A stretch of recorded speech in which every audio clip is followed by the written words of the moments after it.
যদি একটু ভদ্র করে বলি তাহলে সাকিব আল হাসানকে প্রত্যাখ্যান করেছে বাংলাদেশ ক্রিকেট।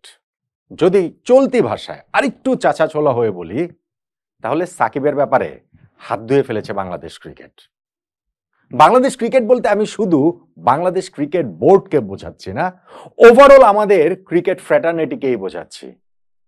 এদেশের ক্রিকেট ইতিহাসের সর্বকালের সেরা ক্রিকেটার সাকিব আল হাসান, তিনি তার ক্যারিয়ারের শেষ টেস্ট ম্যাচটা খেলতে চেয়েছেন বাংলাদেশে এসে, একটা ইচ্ছা প্রকাশ করেছেন, আকুতি জানিয়েছেন, কিন্তু সেই ব্যাপারে মোটামুটি কারোই কোনো হেলদোল নেই। ক্রিকেট বোর্ড তো তাদের অবস্থান স্পষ্ট করে দিয়েছেন যে সাকিবের ব্যাপারে তাদের কিছুই করণীয় নেই। আপনি যদি ক্রিকেট সমর্থকদের কথা বলেন, মিডিয়ার কথা বলেন, ওভারঅল যারা এই ক্রিকেটের আমাদের পরিবারের মধ্যে আছে, তাতে সাকিবের এর পক্ষে আসলে কত অংশ জনমত রয়েছে বলেন তো দেখি। পার্সেন্টেজ কিন্তু এই জায়গাটাতে 50%-এর কমই হবে নিশ্চিতভাবেই। প্রশ্নের যে জায়গা সেটা হচ্ছে এমন বিষণ্ণ বিদায়, এমন প্রত্যাখ্যানের বিদায় সাকিবের কি প্রাপ্য? কোন জায়গাটাতে গিয়ে তিনি আসলে শেষ পর্যন্ত এই চক্করের মধ্যে পড়ে গেলেন? এরকম একটা পতিত নায়কের জায়গায় চলে গেলেন সাকিব। দেখুন, সাকিব যে শুধু দেশে এসে টেস্ট ক্রিকেট থেকে বিদায় নিতে পারছেন না বিষয়টা সেটা নয়, সাকিব কোনো ফরম্যাটেই আসলে বাংলাদেশে এসে আর বিদায় নিতে পারবেন না, পারবেন বলে মনে হচ্ছে না। টি-20 ফরম্যাটে তিনি যেটা বলেছেন যে শেষ ম্যাচ খেলে ফেলেছেন বলে তার মনে হচ্ছে, সেটা টি-20 ওয়ার্ল্ড কাপে খেলেছেন আফগানিস্তানের বিপক্ষে ওয়েস্ট ইন্ডিজে, শেষ টি-20। টেস্টে মনে হচ্ছে এই কানপুরে যে টেস্ট ম্যাচটা খেলছেন এটাই তার শেষ। বাকি থাকে ওয়ানডে, যেই ফরম্যাটটা তিনি খেলা চালিয়ে যাবেন, কিন্তু ওয়ানডে ফরম্যাটেও তো আমাদের এর মধ্যে হচ্ছে গিয়ে চ্যাম্পিয়ন্স ট্রফি পর্যন্ত তিনি খেলবেন, সেই চ্যাম্পিয়ন্স ট্রফি হচ্ছে গিয়ে পাকিস্তানে হবে, তার আগে ওয়েস্ট ইন্ডিজে গিয়ে আমাদের 3টা ওয়ানডে রয়েছে, আফগানিস্তানের বিপক্ষে 3 ম্যাচের একটা ওয়ানডে সিরিজ আয়োজনের চেষ্টা বিসিবি করছে, সেই সিরিজটা আয়োজন হলেও সেটা হবে হচ্ছে গিয়ে ইউএইতে। অর্থাৎ সাকিবের বাংলাদেশে আর খেলা হচ্ছে না, সাকিবের এই মাঠ থেকে আর ঘরের মাঠের দর্শকদের সামনে থেকে বিদায় নেওয়া হচ্ছে না।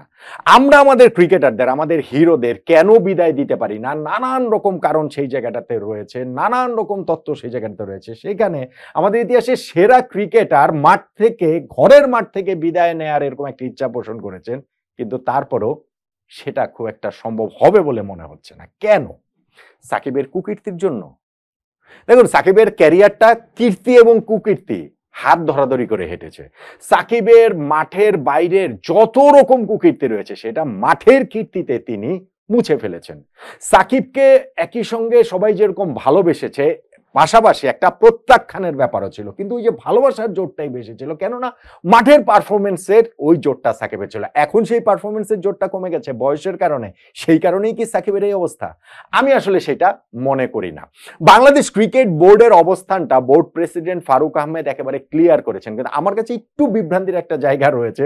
মানে ফারুক ভাইয়ের কথা বলাতে পর তার বিভ্রান্তির কিছু নেই, কিন্তু ধরেন আমি একটা জিনিস একটু মনে করে দিতে চাই যে ফারুক ভাই যে প্রেস কনফারেন্সটা করেছেন 26শে সেপ্টেম্বর, তার জাস্ট 3 দিন আগে বাংলাদেশ ক্রিকেট বোর্ডের ক্রিকেট অপারেশনস এর ইনচার্জ শাহরিয়ার নাফিস, যিনি নিজেও একজন সাবেক ক্রিকেটার, বাংলাদেশের সাবেক ক্যাপ্টেন, এবং এই ক্রিকেট অপারেশনস হচ্ছে গিয়ে জাতীয় দলের ক্রিকেটারদের দেখভাল করার যে বিভাগ সেইটা ক্রিকেট বোর্ডে, তিনি কিন্তু মিডিয়ার সামনে এসে বলেছিলেন যে সাকিবের আগামী মাসে সাউথ আফ্রিকার বিপক্ষে খেলাতে কোনো বাধা তিনি দেখছেন না, কোনো বাধা নেই। কেননা বাংলাদেশের অন্তর্বর্তীকালীন সরকারের একদম স্পেসিফিক তিনি পদবি উল্লেখ করে বলেছেন, প্রধান উপদেষ্টা, আইন উপদেষ্টা এবং ক্রীড়া উপদেষ্টা সবাই স্পষ্ট বার্তা দিয়েছে যে অকারণে কোনো যেন হয়রানি কাউকে না করা হয়। সাকিবের ব্যাপারেও তাদের বার্তাটা খুব স্পষ্ট, ফলে যে সাকিব যদি এই ম্যাচটাতে সাউথ আফ্রিকার বিপক্ষে সিরিজে ফিটনেস এবং কি বলে চলে সিলেকশন জনিত সমস্যা না থাকলে সাকিব খেলবে না। এখন তারপরের 3 দিনে কিন্তু নতুন করে সাকিবের নামে কোনো মামলা হয়নি, তারপরে কিন্তু নতুন করে কোনো কিছু হয়নি। সো সাকিব যখন এই কথাটা, যখন তার অবসরের ঘোষণা দিলেন, এরপর বোর্ড মিটিং হলো, এরপর বোর্ড প্রেসিডেন্ট এসে মিডিয়ার সামনে বললেন যে না, সাকিবের ব্যাপারে তাদের আসলে কিছু করণীয় নেই, এই বিষয়ে তারা কারোর সঙ্গে কথা বলেননি, যেহেতু এটা একটা বিচারাধীন বিষয়। বিচারাধীন বিষয় 3 দিন আগেও ছিল, তখনও কিন্তু ক্রিকেট বোর্ডের এরকম একজন ক্রিকেট অপারেশনস এর ইনচার্জ যিনি, তিনি কিন্তু সাকিবের ব্যাপারে অন্যরকম কথা বলছেন। সো এই জায়গাটাতে আমার একটা বিভ্রান্তি রয়েছে। তবে আমি আবারও বলি, আমি আগে ভিডিওতে বলছিলাম, আমি এখনো বলি যে ক্রিকেট বোর্ডের এই জায়গাটাতে সত্যি সত্যি তাদের খুব একটা কিছু করণীয় আছে বলে এই মুহূর্তে আমার সেটা মনে হয় না।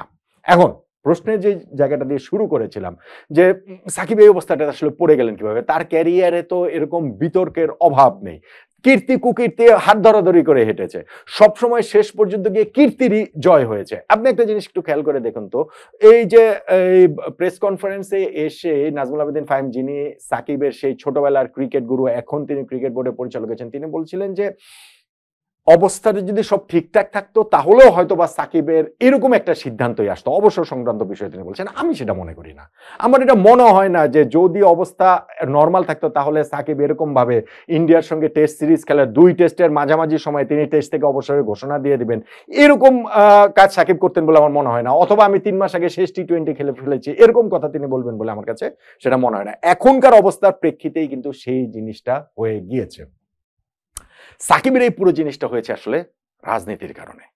দেখুন, এখনো যদি সাকিব এই রাজনীতিতে, আজকে থেকে এই বছর খানেক আগের যে কথা, যখন তিনি রাজনৈতিক দলের নাম লিখিয়েছেন, এরপরে তিনি নির্বাচন করেছেন, সংসদ সদস্য নির্বাচিত হয়েছেন, সেইটার সূত্র ধরেই তো এই যে দেশে সরকারের পতন ঘটেছে, সরকার বদল হয়েছে, তার প্রেক্ষিতেই হচ্ছে গিয়ে সাকিবের এই বাংলাদেশে ফিরতে তার যে ভয়, তার নামে হত্যা মামলা হয়েছে, সেইটার হচ্ছে গিয়ে আইনি কোনো জটিলতার মধ্যে তিনি আসলে পড়েন কিনা সেই নিশ্চয়তা না পেলে তিনি আসবেন না। সাকিবের নামে কিন্তু আরো অনেক রকম অনেক অভিযোগ কিন্তু রয়েছে। আমি জাস্ট হচ্ছে আপনাদের বোঝার জন্য একটু বলি। ধরেন, শেয়ার বাজার কেলেঙ্কারিতে সাকিবকে 50 লাখ টাকা জরিমানা করা হয়েছে। ধরুন এই জরিমানাটা যদি নর্মাল, রাজনীতিবিদ সাকিবের পরিচয়টা সরিয়ে ফেলেন, নর্মাল সময়ে সাকিবকে এরকম একটা জরিমানা করা হলো, অথবা তার প্রেক্ষিতে হচ্ছে গিয়ে শেয়ার বাজারের আরো অন্যান্য ঘটনাতেও, ধরেন হচ্ছে গিয়ে আমরা তো ওই তিনি যখন গত সরকারের সময়ই তো দেখেছি যে সরকারি ওই তদন্তে সাকিব আল হাসানের নাম এসেছে। সো সেরকমও যদি হতো, সাকিব তখন খেলে গিয়েছেন না, বা এখনো যদি শুধু সেটা হতো, তাহলে কি সাকিবের দেশে আসতে কোনো বাধা থাকতো? ধরেন কথার কথা, তার যে ওই যে কাকড়ার ব্যবসা রয়েছে, সেই জায়গাটার জন্য তো অনেক অভিযোগ রয়েছে যে হচ্ছে গিয়ে যেই জমি কেনা হয়েছে সেখানে জমির মালিকদের টাকা দেয়নি, শ্রমিকদের টাকা দেওয়া হয়নি, এই জাতীয় জিনিস নিয়েও যদি ধরেন অনেক দিন ধরে এগুলো ঝুলে রয়েছে, এখনো এই পরিবর্তিত পরিস্থিতিতে সরকার বদল হয়ে যাওয়ার পরও যদি এই নিয়ে কোনো মামলা মোকদ্দমা হয় হতো, তাহলেও কি সাকিব আল হাসান দেশে আসতে পারতেন না, বা দেশে আসতে তিনি অনিরাপদ বোধ করতেন?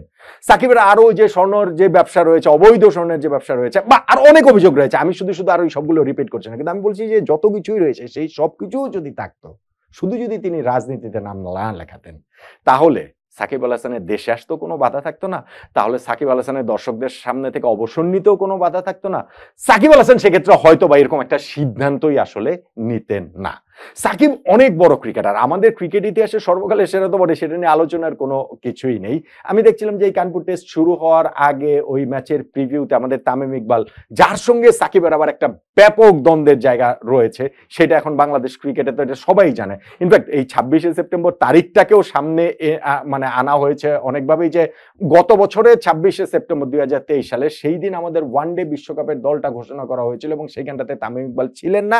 ঠিক তারপর দিনই কিন্তু আবার সাকিবের সেই যে বিস্ফোরক ইন্টারভিউ দিয়েছিলেন, যেখানটাতে তামিমকে নিয়ে তিনি এত কথা বলেছিলেন, এত ভাবে তিনি তার দীর্ঘদিনের সতীর্থকে হিউমিলেট করেছিলেন। সেই এক বছর পেরিয়ে গিয়ে আরেক 26 সেপ্টেম্বরই ক্রিকেট থেকে বিদায়ের ঘোষণা সাকিবকে দিতে হলো। এটা এক ধরনের পোয়েটিক জাস্টিস হিসেবে অনেকে দেখছেন।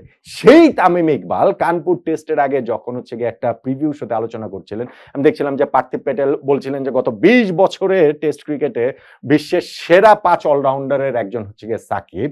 তামিম কিন্তু তখন বলেছিলেন যে 20 বছরে না, পুরো ক্রিকেট ইতিহাসেরই সেরা 5 অলরাউন্ডারের একজন সাকিব। সো সাকিব কোন জায়গাটাতে রয়েছেন সেইটা হয়তোবা আরো সময় গেলে মহাকাল হয়তোবা বিচার করবে। আমাদের ক্রিকেট ইতিহাসে সেরা, এটা নিয়ে তো কোনো সন্দেহ নেই, কোনো সংশয় নেই। কিন্তু এখন যেইভাবে সাকিবকে আসলে প্রত্যাখ্যান করলো বাংলাদেশ ক্রিকেট, প্রত্যাখ্যান করছে বাংলাদেশ ক্রিকেট, সেই জায়গাটাতে অন্য কোনো কিছু করার অপশন কি আসলে রয়েছে কিনা?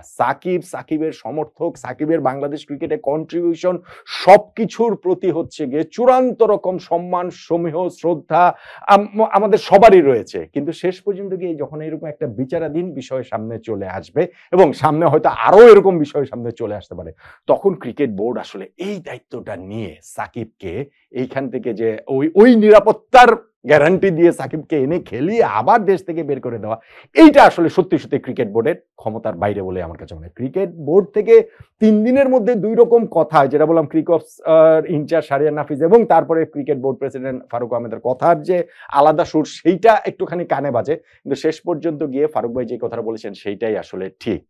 এমন প্রত্যাখ্যান সাকিব ডিজার্ভ করেন না তার ক্রিকেটীয় কীর্তির কারণে, সেইটা মাঠের বাইরে তার যত কুকীর্তিই থাকুক না কেন। এবং এটা শেষ পর্যন্ত গিয়ে আসলে হতো না যদি না সাকিব রাজনীতিতে জড়াতেন। বাংলাদেশে ভবিষ্যতের জন্য এটা একটা বিরাট বড় উদাহরণ হয়ে কি থাকবে না, যে খেলা চলাকালীন সময়ে রাজনীতিতে জড়ালে কত বড় সেইটার খেসারত দিতে হয়। সাকিব আল হাসান সেটার একটা বড় প্রমাণ হয়েই কি থাকবেন না? বলেন তো দেখি।